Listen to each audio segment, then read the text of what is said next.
అపోస్తలుల కార్యములు 9వ అధ్యాయము. సౌలు ఇంకను ప్రభువు యొక్క శిష్యులను బెదిరించుటయును హత్య చేయుటయును తనకు ప్రాణాధారమైనట్టు ప్రధాన యాజకుని యొద్దకు వెళ్ళి, ఈ మార్గమందున్న పురుషులనైనను స్త్రీలనైనను కనుగొనిన ఎడల వారిని బంధించి యెరూషలేమునకు తీసుకుని వచ్చుటకు దమస్కులోని సమాజముల వారికి పత్రికలిమ్మని అడిగెను.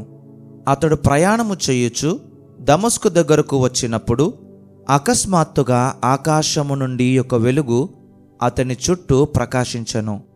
అప్పుడతడు నేల మీద పడి, సౌలా సౌలా, నీవేళ నన్ను హింసించుచున్నావని తనతో ఒక స్వరము పలుకుట వినెను.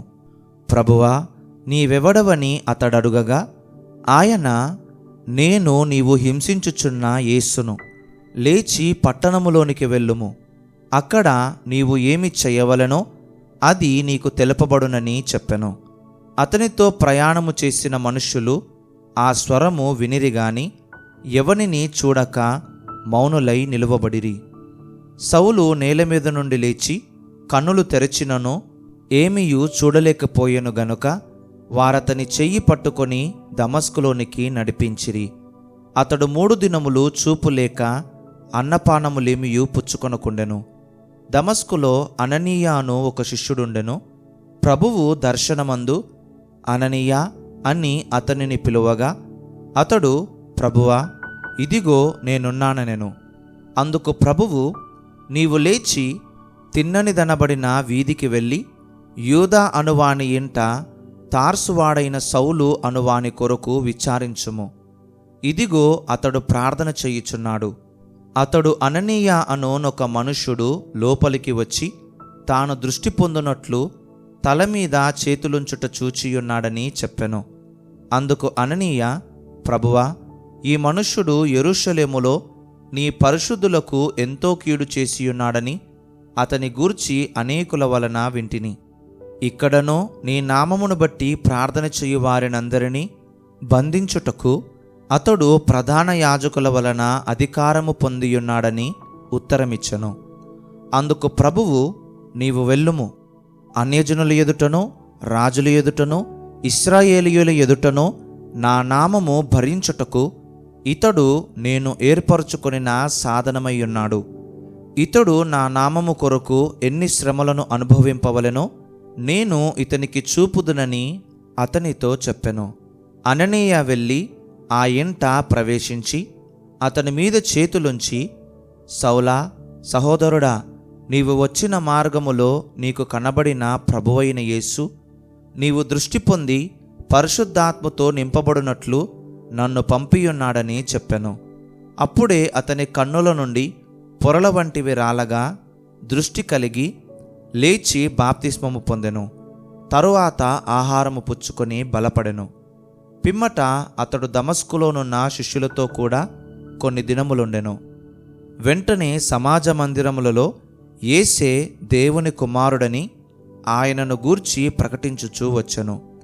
వినిన వారందరూ విభ్రాంతి నొంది, యెరూషలేములో ఈ నామమును బట్టి ప్రార్థన చేయు వారిని నాశనము చేసిన వాడితడే కాడా?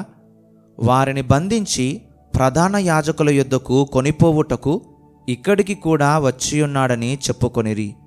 అయితే సౌలు మరి ఎక్కువగా బలపడి ఈయనే క్రీస్తు అని రుజువుపరచుచు దమస్కులో కాపురమున్న యూదులను కలవరపరచెను. అనేక దినములు గతించిన పిమ్మట యూదులు అతనిని చంపనాలోచింపగా వారి ఆలోచన సౌలునకు తెలియవచ్చెను. వారు అతని చంపవలనని రాత్రింబగళ్ళు ద్వారముల యొద్ద కాచుకొనుచుండిరి. గనుక అతని శిష్యులు రాత్రివేళ అతనిని తీసుకొని పోయి గంపలో ఉంచి గోడగుండా అతనిని క్రిందికి దింపిరి. అతడు యెరూషలేములోనికి వచ్చి శిష్యులతో కలిసికొనుటకు యత్నము చేసెను గాని అతడు శిష్యుడని నమ్మక అందరూ అతనికి భయపడిరి. అయితే బర్నబా అతనిని దగ్గర తీసి అపోస్తలుల యొద్దకు తోడుకొని వచ్చి అతడు త్రోవలో ప్రభువును చూచెననియు ప్రభువు అతనితో మాటలాడననియు అతడు దమస్కులో యేసు నామమును బట్టి ధైర్యముగా బోధించెననియు వారికి వివరముగా తెలియపరచెను. అతడు యెరూషలేములో వారితో కూడా వచ్చుచూ పోవుచు ప్రభువు నామమును బట్టి ధైర్యముగా బోధించుచు గ్రీకు భాషను మాట్లాడు యూదులతో మాటలాడుచు తర్కించుచు నుండెను. వారు అతనిని చంప ప్రయత్నము చేసిరి గాని సహోదరులు దీనిని తెలుసుకొని అతనిని కైసరయకు తోడుకొని వచ్చి తార్సునకు పంపిరి. కావున యూదయ, గలిలయ, సమరయ దేశములందంతటా సంఘము క్షేమాభివృద్ధి నొందుచు సమాధానము కలిగియుండెను. మరియు ప్రభువునందు భయమును పరిశుద్ధాత్మ ఆదరణయు కలిగి నడుచుకొనుచు విస్తరించుచుండెను. ఆ తరువాత పేతురు సకల ప్రదేశములలో సంచారము చేయుచు లుద్దలో కాపురమున్న పరిశుద్ధుల యొద్దకు వచ్చెను. అక్కడ పక్షవాయువు కలిగి 8 ఏండ్ల నుండి మంచము పట్టియుండిన ఐనేయ అను ఒక మనుషుని చూచి, పేతురు, ఐనేయ, యేసుక్రీస్తు నిన్ను స్వస్థపరచుచున్నాడు, నీవు లేచి నీ పరుపు నీవే పరుచుకొనుమని అతనితో చెప్పగా వెంటనే అతడు లేచెను. లుద్దలోనూ షారోనులోనూ కాపురమున్న వారందరూ అతని చూచి ప్రభువు తట్టు తిరిగిరి. మరియు యొప్పేలో తబితా అను ఒక శిష్యురాలు ఉండెను. ఆమెకు భాషాంతరమున దొర్కా అని పేరు. ఆమె సత్క్రియలను ధర్మకార్యములను బహుగా చేసియుండెను. ఆ దినములయందామె కాయిలాపడి చనిపోగా వారు శవమును కడిగి మేడగదిలో పరుండబెట్టిరి. లుద్ద యొప్పేకు దగ్గరగా ఉండుట చేత పేతురు అక్కడ ఉన్నాడని శిష్యులు విని అతడు తడవు చెయ్యక తమ యొద్దకు రావాలనని వేడుకొనుటకు 2 మనుష్యులను అతని యొద్దకు పంపిరి. పేతురు లేచి వారితో కూడా వెళ్ళి అక్కడ చేరినప్పుడు వారు మేడగదిలోనికి అతనిని తీసుకొని వచ్చిరి. విధవరాండ్రందరూ వచ్చి ఏడ్చుచు దొరక తమతో కూడా ఉన్నప్పుడు కుట్టిన అంగీలును వస్త్రములను చూపుచు అతని ఎదుట నిలిచిరి. పేతురు అందరినీ వెలుపలికి పంపి మోకాళ్ళుని ప్రార్థన చేసి శవము వైపు తిరిగి తబితా, లెమ్మనగా ఆమె కన్నులు తెరిచి పేతురును చూచి లేచి కూర్చుండెను. అతడామెకు చెయ్యి ఇచ్చి లేవనెత్తి పరిశుద్ధులను విధవరాండ్రను పిలిచి ఆమెను సజీవురాలనుగా వారికి అప్పగించెను. ఇది యొప్పేయందంతటా తెలిసినప్పుడు అనేకులు ప్రభువునందు విశ్వాసముంచిరి. పేతురు యొప్పేలో సీమోనను ఒక చర్మకారుని యొద్ద బహుదినములు నివసించెను. అపోస్తలుల కార్యములు 10వ అధ్యాయము. ఇటలీ పటాలమనబడిన పటాలములో శతాధిపతి అయిన కొర్నేలి అను భక్తిపరుడొకడు కైసరయలో ఉండెను. అతడు తన ఇంటివారందరితో కూడా దేవుని యందు భయభక్తులు గలవాడయుండి ప్రజలకు బహుధర్మము చేయుచు ఎల్లప్పుడూ దేవునికి ప్రార్థన చేయువాడు. పగలు ఇంచుమించు 3 గంటల వేళ దేవుని దూత అతని యొద్దకు వచ్చి కొర్నేలి అని పిలుచుట దర్శనమందు తేటగా అతనికి కనబడెను. అతడు దూత వైపు తేరి చూచి భయపడి, ప్రభువా, ఏమని అడిగెను. అందుకు దూత, నీ ప్రార్థనలను నీ ధర్మకార్యములను దేవుని సన్నిధికి జ్ఞాపకార్థముగా చేరినవి. ఇప్పుడు నీవు యొప్పేకు మనుష్యులను పంపి పేతురు అను మారుపేరు గల సీమోనును పిలిపించుము. అతడు సముద్రపు దరినున్న సీమోనను ఒక చర్మకారుని ఇంట దిగియున్నాడని అతనితో చెప్పెను.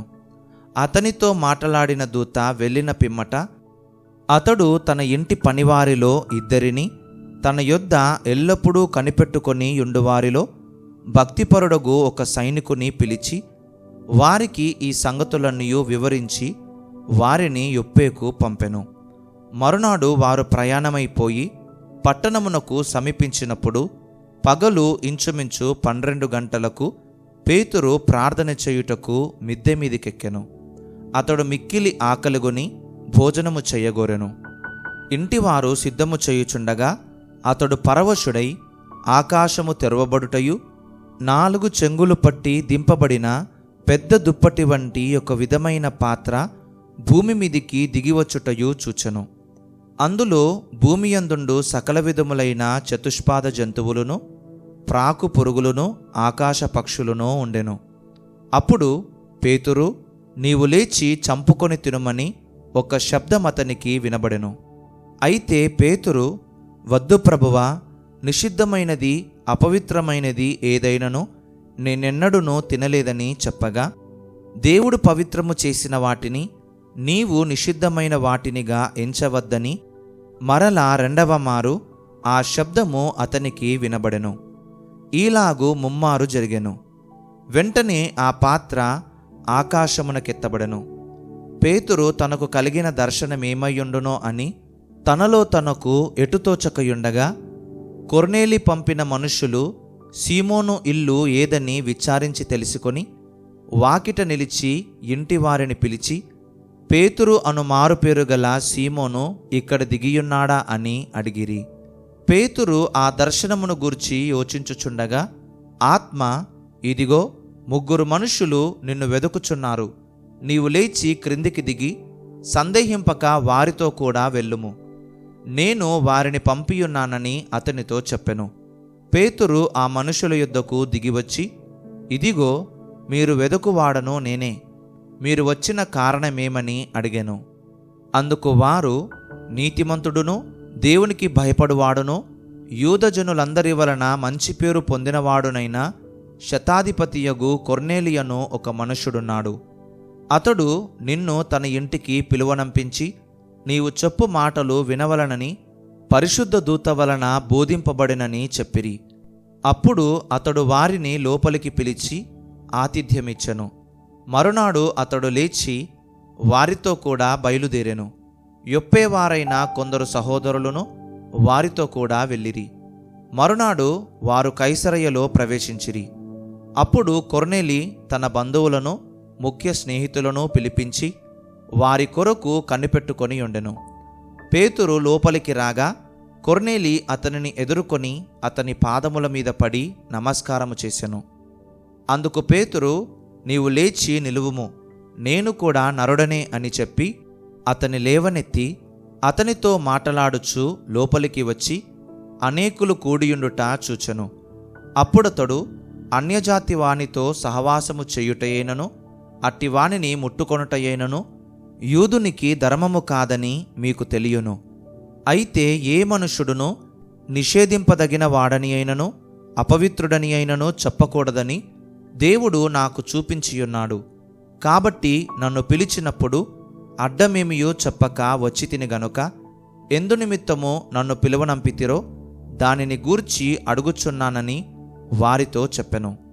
అందుకు కొర్నేలి, 4 దినముల క్రిందట పగలు 3 గంటలు మొదలుకొని ఈ వేళ వరకు నేను ఇంట ప్రార్థన చేయుచుండగా ప్రకాశమానమైన వస్త్రములు ధరించిన వాడొకడు నా ఎదుట నిలిచి, కొర్నేలి, నీ ప్రార్థన వినబడెను, నీ ధర్మకార్యములు దేవుని సముఖమందు జ్ఞాపకముంచబడి ఉన్నవి గనుక నీవు యొప్పేకు వర్తమానము పంపి పేతురు అనో మారుపేరు గల సీమోనును పిలిపించుము. అతడు సముద్రపు ధరెనున్న చర్మకారుడైన సీమోను ఇంట దిగియున్నాడని నాతో చెప్పెను. వెంటనే నిన్ను పిలిపించి తిని, నీవు వచ్చినది మంచిది. ప్రభువు నీకు ఆజ్ఞాపించినవన్నీయూ వినుటకై ఇప్పుడు మేమందరము దేవుని ఎదుట ఇక్కడ కూడియున్నామని చెప్పెను. అందుకు పేతురు నోరు తెరచి ఇట్లనెను, దేవుడు పక్షపాతి కాడని నిజముగా గ్రహించియున్నాను. ప్రతి జనములోనూ ఆయనకు భయపడి నీతిగా నడుచుకుని వానిని ఆయన అంగీకరించును. యేసుక్రీస్తు అందరికీ ప్రభువు. ఆయన ద్వారా దేవుడు సమాధానకరమైన సువార్తను ప్రకటించి ఇశ్రాయేలీయులకు పంపిన వర్తమానము మీరెరుగుదురు. యోహాను బాప్తిస్మము ప్రకటించిన తరువాత గలిలయ మొదలుకొని యూదయ యందంతటా ప్రసిద్ధమైన సంగతి మీకు తెలియను. అదేదనగా దేవుడు నజరేయుడైన యేసును పరిశుద్ధాత్మతోనూ శక్తితోనూ అభిషేకించెననున్నదియే. దేవుడు ఆయనకు తోడయుండెను గనక ఆయన మేలు చెయ్యుచు అపవాది చేత పీడింపబడిన వారినందరినీ స్వస్థపరచుచు సంచరించుచుండెను. ఆయన యూదుల దేశమందును యెరూషలేమునందును చేసిన వాటి కన్నిటికిని మేము సాక్షులము. ఆయనను వారు మ్రానున వ్రేలాడదీసి చంపిరి. దేవుడు ఆయనను 3వ దినమున లేపి ప్రజలకందరికీ కాక దేవుని చేత ముందుగా ఏర్పరచబడిన సాక్షులకే అనగా ఆయన మృతులలో నుండి లేచిన తరువాత ఆయనతో కూడా అన్నపానములు పుచ్చుకొనిన మాకే ఆయన ప్రత్యక్షముగా కనబడునట్లు అనుగ్రహించెను. ఇదియుగాక దేవుడు సజీవులకును మృతులకును న్యాయాధిపతినిగా నియమించినవాడు ఈయనే అని ప్రజలకు ప్రకటించి దృఢసాక్ష్యమియ్యవలనని మాకు ఆజ్ఞాపించెను. ఆయన యందు విశ్వాసముంచువాడెవడో వాడు ఆయన నామము మూలముగా పాపక్షమాపణ పొందునని ప్రవక్తలందరూ ఆయనను గూర్చి సాక్ష్యమిచ్చుచున్నారనెను. పేతురు ఈ మాటలు ఇంకా చెప్పుచుండగా అతని బోధ విన్నవారందరి మీదికి పరిశుద్ధాత్మ దిగెను. సున్నతి పొందిన వారిలో పేతురుతో కూడా వచ్చిన విశ్వాసులందరూ పరిశుద్ధాత్మ వరము అన్యజనుల మీద సైతము కుమ్మరింపబడుట చూచి విభ్రాంతి నొందిరి. ఏలయనగా వారు భాషలతో మాటలాడుచు దేవుని ఘనపరచుచుండగా వినిరి. అందుకు పేతురు, మనవలే పరిశుద్ధాత్మను పొందిన వీరు బాప్తిస్మము పొందకుండా ఎవడైనను నీళ్లకు ఆటంకము చేయగలడా అని చెప్పి యేసుక్రీస్తు నామమందు వారు బాప్తిస్మము పొందవలనని ఆజ్ఞాపించెను. తరువాత కొన్ని దినములు తమ యొద్ద ఉండుమని వారతని వేడుకొనిరి.